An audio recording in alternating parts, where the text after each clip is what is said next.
Hello, this is Ali with ALTA again. This is the second part of video for the ALTA Six GPR 2.0 assembly, specifically to the latch.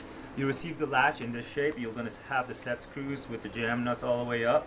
The back should be completely flush so there are no screws protruding.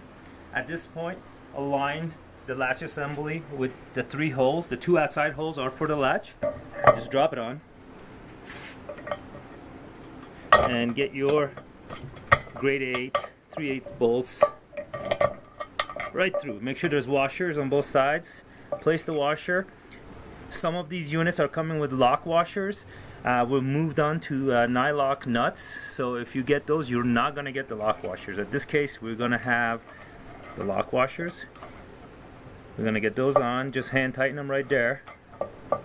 Then take your two crescent wrenches or two 9/16 wrenches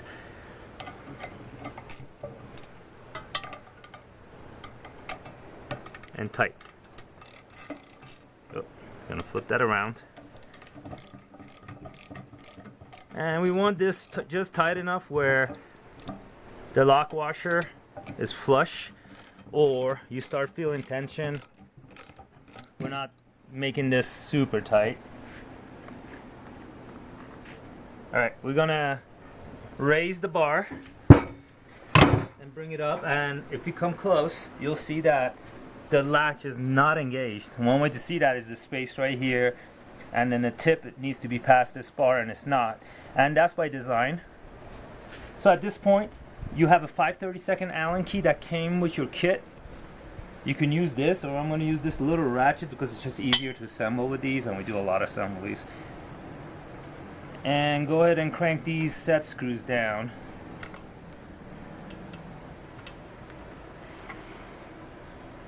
And you want to kind of switch back and forth between them so you're not cranking one more than the other.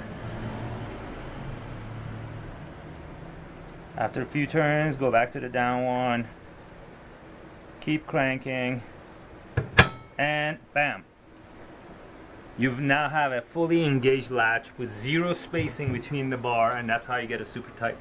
Once you found the desired location, make sure that the opposite nut bolt is also tight, and you just want to barely give it a quarter turn.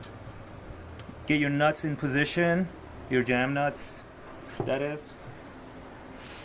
And then using a 7/16 or another crescent wrench again, tighten them jam nuts. That ensures that these screws will never move again and keeps it at a tight position. If you have to repeat this process, you'll have to loosen those jam nuts and completely back these off, loosen your 3/8 bolts, and readjust again through the entire process. Always give it a test, and you have a full engagement. One more time for good measure. Bam. Drop it down, and now tighten these bolts,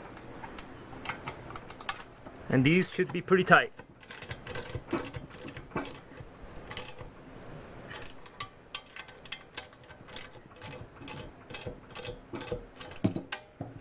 Verify. Yep, we got a lock. You have your outer safety pin, the first one, or the inner safety pin for that matter. That goes right behind here. Make sure your collar's on. And then lastly is your rubber tubing with your 5/8 bolt. And you place that on. Get this nice and tight. I don't have a washer here, so there should be a washer here, and we're going to flush this until this bolt protrudes.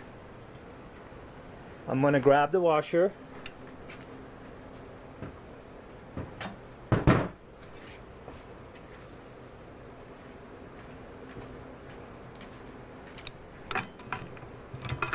Turn this.